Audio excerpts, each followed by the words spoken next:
What's up, Gear Mortals? Trey Xavier here. Today I'm going to show you how to maximize the accuracy of the tracker feature of Superior Drummer 3. Superior Drummer 3's tracker is an extraordinarily sophisticated analysis engine for drums. It's designed to analyze hits from close mic'd drums and turn them into sample accurate MIDI so that you can trigger sounds from Superior Drummer 3 or just generate a MIDI file to trigger sounds from literally any sample library you can think of. Even though Tracker's analysis is amazing and very sophisticated, there are things that you can do to increase the accuracy, get rid of false hits, and really get just the hits that you're looking for the right instrument at the right time. We're going to use 3 different features that are built into Tracker that are going to take the automatic analysis that you get right when you drop the tracks in to the next level and make it really perfect. The first thing you're going to want to do is import all of the sounds from the drum set that you recorded. You might think that it's going to be easier to just have the one like the snare track or whatever it is that you're really trying to trigger, but the reduce bleed feature means that you're going to want to import all of the tracks, and I'll show you why in a second. So I've imported the entire drum set worth of tracks, but we're going to be taking a look specifically at the snare track, and here's what it sounds like.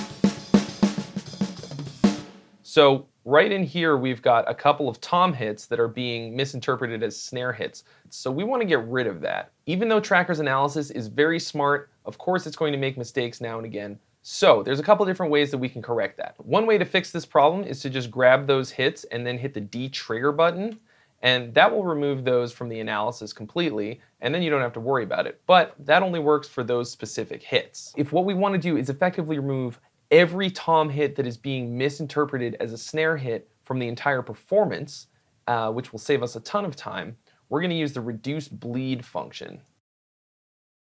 So what we're going to do is select the snare track, and then we're going to go to reduce bleed, and then we're going to select all of the tom tracks. Okay, and then hit OK.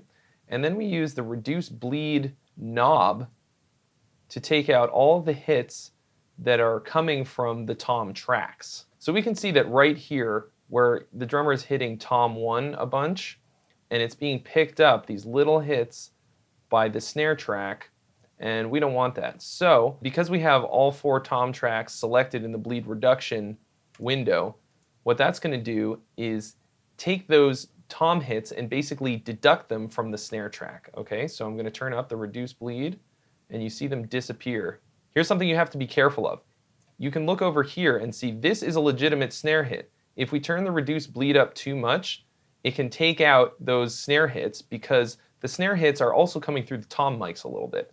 So it can be easy to accidentally get rid of legitimate hits from the track that you're trying to clean up. So what you want to do is just keep an eye on the track that you're trying to clean up and make sure that you don't get rid of all of the legitimate hits by accident. So it's pretty easy to see what happens if you turn up the reduce bleed feature too much. If we watch the snare drum track right here and we turn it up, it starts to, at first it takes away some of those little hits that we didn't want, and then it starts to take away some of the more obvious big hits that we definitely want. If we turn it up all the way, we lose almost all of the triggered snare hits. So there's a sweet spot depending on how hard your drummer's hitting and how it was mic'd and stuff like that. There's a sweet spot somewhere, below 50% probably. But it's a really, really handy feature that will get you 95% of the way before you have to go in and check out individual hits and make sure that they're not triggering wrong. All the parameters that we're talking about adjusting here are per track. So you're going to have to adjust the reduce bleed, the amount, velocity, and match all within each track that you want to do it on. So you get to select a different set of tracks for the reduce bleed for each track. So if you're trying to reduce the bleed from tom 1 on the tom 2 track, then you can just select just that one on the tom 1 track. For instance, if you find that tom 1 is triggering hits on tom 2 track, you can go ahead and click just the tom 1 track on the bleed reduction, and it'll only reduce the bleed from that track, which is extremely handy. The simplest tool for cleaning up the track is going to be the velocity meter here. So you can basically just set a sensitivity for how loud the sound has to be in order to trigger the sound that you're trying to get. In a certain sense, the velocity sensitivity is kind of similar to the bleed because the bleed from other tracks should be a lot lower than the hits that you're actually going for. So if you pull down the velocity sensitivity a little bit, you should cut out a lot of those quieter hits coming from other instruments. That's not always the case, but it's a really handy tool to have if the other things aren't really doing what you want them to. The sound recognition match feature is easily the most sophisticated part of the whole thing.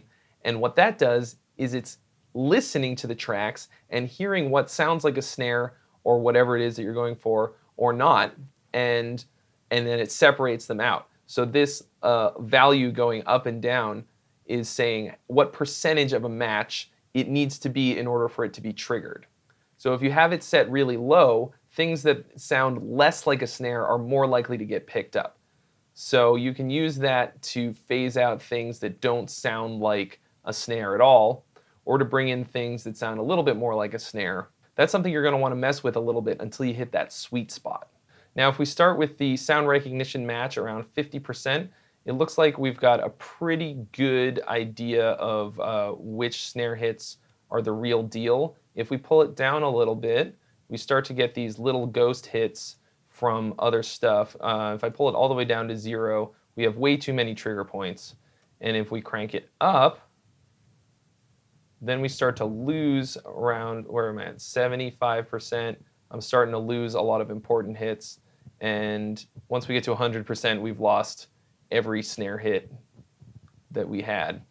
So that's a pretty powerful feature, but once again, you have to be a little bit careful with it to make sure that you're getting all the sounds that you want. And you use it in conjunction with like the velocity and reduced bleed features to really get it very accurate. So that brings us to the amount knob. And this one's a little bit more mysterious, but as you turn it, basically what happens is you just get more trigger points. I don't know exactly how that works. It matches just more of them based on more parameters. I do know that it decreases the allowable time between hits, whereas normally it will not double trigger within a certain period of time, and that keeps it a little less sensitive. But as you turn up the amount, it will make it a little bit more sensitive. So that's just another way to get more trigger points if you feel as though you don't have enough. So this might seem a little bit tedious, but what you have to consider is that this has already saved you hours of your life, and it actually, once you get good at it, it doesn't take almost any time at all, and you're not going to have to do it for too many of the tracks because it's pretty unlikely that you're going to be replacing cymbal sounds, hi-hats, overheads, anything like that. It's probably going to be kick, snare, and toms, and then you're done. Sometimes, no matter what you do, it's just going to trigger a sound that you don't want, so you just got to grab it and de-trigger it. There's nothing for it. Once you've cleaned all of these sort of erroneous hits out of your snare drum track, the next thing you're going to want to do is to adjust the velocity for certain hits. Like for instance, right here we've got this really weak snare drum hit, and I want to crank that one up so that it sounds about even with the other ones. So I'm just going to go ahead and grab the velocity right here and crank it up so that it's even with the other hits, so that the triggered sound is pretty even across the board. Now what we can also do is, if we want like all these backbeats to be 127, we can just grab them all and crank them all up like that, and then they're sort of maximized.